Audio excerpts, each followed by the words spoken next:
better than that stuff. Even just the packaging, you can tell. Because right here it's all smushed down. So it comes back like this. And this is like this. It's recovering real quick. Cuts are a lot cleaner. It's a lot neater. Probably a lot better to work with too. This seems better. It's not all squishy like it used to be. Okay, that's a good description. Yeah. Not all squishy. So, how does that affect what you do when you're installing the material? It affects us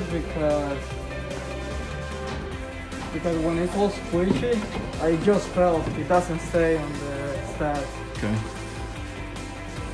And when it's good like this, it's easier to put it up.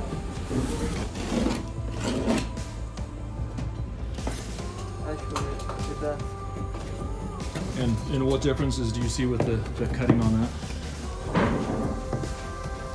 The whole material, they're like this big, like pieces of like fiber. Okay. So it was hard to cut. How does that feel when you're putting that up there? A lot more solid. Like, it doesn't tear up as easily. Because usually the wire tears it all up. And right now, there's no problem with it at all. Not as much fiberglass falling in the air I was ramping.